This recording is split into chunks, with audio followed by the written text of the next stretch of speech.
We do have a lot of news coming out of the EFL. League One is kicking off at the top of the hour, but we have to start with the latest in the Championship regarding Spygate. So Southampton have been charged by the EFL as they have been caught allegedly spying on Middlesbrough 2 days before the first leg of their playoff semi-final. Now, the EFL released a statement this morning providing an update on the ongoing disciplinary proceedings involving Spygate, saying the Independent Disciplinary Commission hearing will take place on or before Tuesday, 19th of May. The exact date remains under discussion and is expected to be confirmed shortly. Notwithstanding this, the EFL continues to plan on the basis that the Championship playoff final will take place as scheduled on Saturday, the 23rd of May, with a kick-off time confirmed as 4:30 p.m. Supporters should, however, be aware that the outcome of the disciplinary proceedings may yet result in changes to the fixture. The EFL has a number of contingency plans, should they be required, which also includes consideration of any appeal process if required. Jeff, what is this latest update telling us on Spygate? Key word in there for me was however. That tells us that they recognise there is potentially a huge problem just around the corner, because you said from the statement the process happened 19th, so that's only next Tuesday.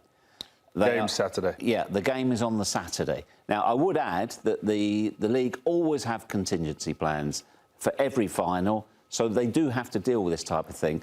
I think it's good that they've got ahead of it, but I think what they're worried about is the timescale, Troy, isn't it? Yeah. Yeah, again, the appeals process obviously is going to be...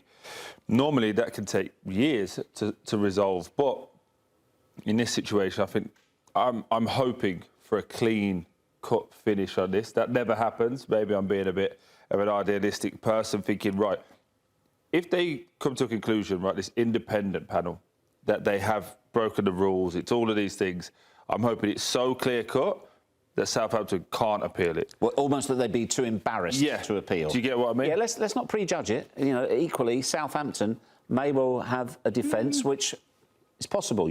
We can't prejudge it.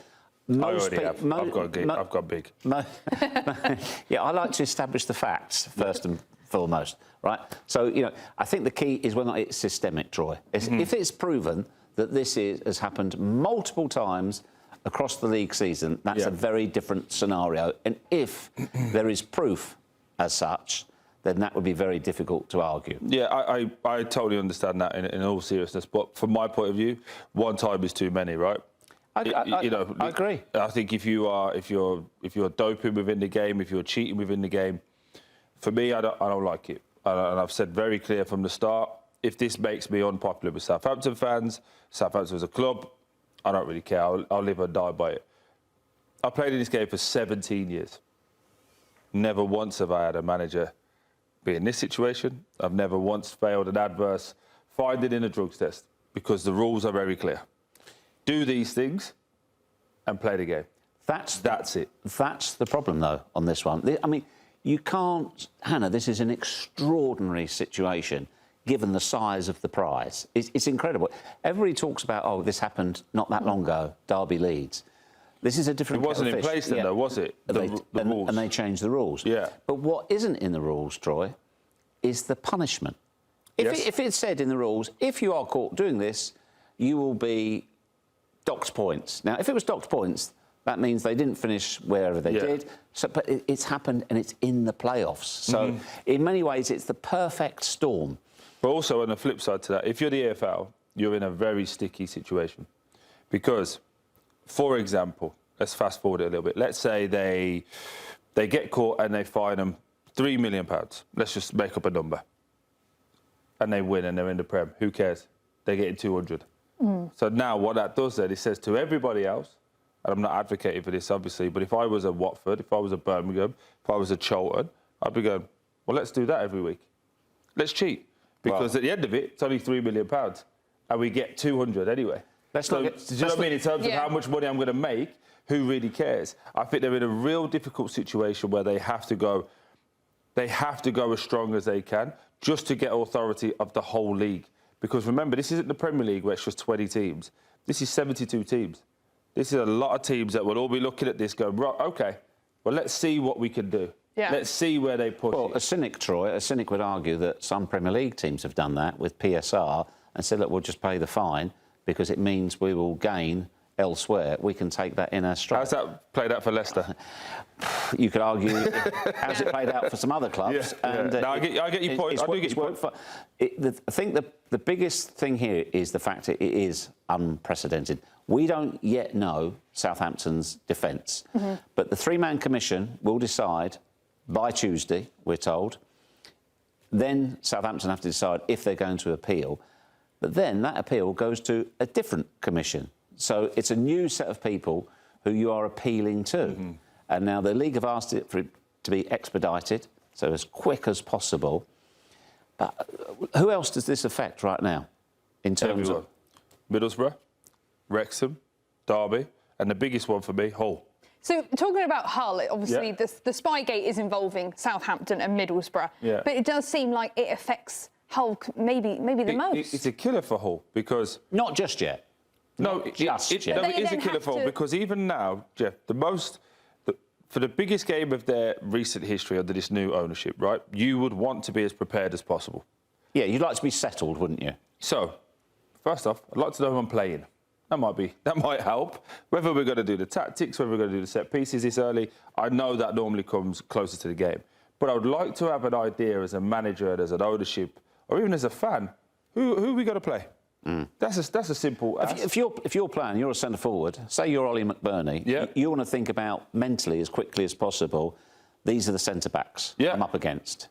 Who am I? I'm up, you know... But also the coach, remind me of how you say his name? Jakirovic. He tactically changed from one game to another with Millwall. First game was 4-2-3-1. Second game was 3-2-2-1, right? So he clearly is tactically astute enough to go, OK, what do I need to do? How do we win this game? He would like some prep to know who he's playing against. He might see something different and be go, OK, how do we do these things? So, again, for Southampton, they will feel like the victims, and they played onto it really well the other night, and I've got a great result. And also, I feel sorry for their players. And their fans. Yeah, and their fans, obviously, but just more for the players, just in this instance. Yes, you can say that they knew things and they cheated or whatever. You still had to go out and perform. You still had to go and beat them. Yeah, but even now, it taints it I massively. agree. Sorry. This is why I feel sorry for them, because they've still performed. They've still beaten Arsenal. And people are going, well, how long? And everything's being quick. Do you get what I mean? And then there's another human element to it. Me as a player, I'm questioning my manager now if this is true. Why do you think we need to cheat to beat Middlesbrough? Do you not think we're that good? Do you not think we're good enough? Do you get my point? Like, there's so many connotations and layers to it. That it affects. Absolutely. I would also say, again, add in the caveat that this is not prejudging it. But if Southampton are found guilty, and it is so they are thrown out of the competition, that will be the biggest act of self-sabotage in football I can think of. Absolutely. Because it is perfectly possible that they did this, and perhaps the information didn't particularly aid them. It did, because of course people are pointing out now, since he's been in charge, they've second best set pieces. So and that might be. They might have, what if he's only done it? You know, what's the commission going to take it?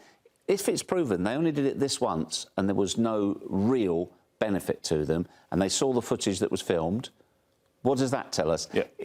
But can you be a bit guilty, Troy? No, you're either guilty or you're not. But the thing is an analogy, right? If I left my wallet at home on the side and there was a couple of hundred quid in there, and that would be low by your standards, and there was a 20 quid missing, right? And it's just me and the missus in the house. I'm not going to leave my money around anymore. The next, all I'm going to think about is, how many times have you took 20 quid? How many times have you done that? Even if you've done it once, you make my mind now start to go, how many times have you done that before? Because I lost a £5 here, I lost a 20 there. Do you get what I mean? It gets into this situation. Yeah, but I just think this is an incredible story. And so I'll put it to you, you're the commission. If Southampton say, look, this happened once, only once, this is what we got from it, and you looked at it and you said, well, to be honest with you, there's no real material information there that would have helped them beat Borough over two legs. But it depends if it's just an independent, like, legal type person or somebody that's in football. So, for example, if they're taking pictures or video of set pieces, right? That is a monumental thing to know. going into a game. And how they're going to set up defensively, what they're going to try and run, who's going to do the picks, who they're trying to hit, what areas. That's a monumental gain. What if it isn't like that? They could know if Hayden Hackney was going to be in. How are they could know who was that? training. All we've got is a million questions. Yeah. And we've got so many questions. Here's one thing we know. Factually, we know, right? I can't get sued for this. There was a guy stood there, right? Yes. He has been identified that he worked for Southampton. Yes or no? An intern at Southampton, yes. OK, but I'll then question, why are you posting the intern on when you win in the Manager of the Month, if he's just an intern? So all I'm going to say is, he didn't need to be there. He was sent there by somebody within the club. He didn't go, if he is an intern, hey, do you know what I'm going to do? I'm going to go up to Middlesbrough and get you some extra work. And someone went, that's a good idea, go and do it. You don't know that. That's supposition. You can't say that without... I can say that because I've been in the game, I've known it, and I've worked as a manager. There is no way you send somebody up there and no one knew. No way. Because the first thing you go is, hey, where were you Thursday? We're doing set pieces, you're an analyst. Where are you? Do you get what I mean? It's a simple question. Yeah, I just think... I know it's all going to play out in 20 different ways, and I know if I'm wrong, I'll absolutely say I'm wrong. Normally, on these things, I'm right. Yeah, and this is really the first time with this announcement we've heard that this fixture, the dates could be changed, the location could be changed. It's all really up in the air. Well, it's what you said to us just before we came on air. You said it's what you read between the lines, isn't it? Exactly, yeah.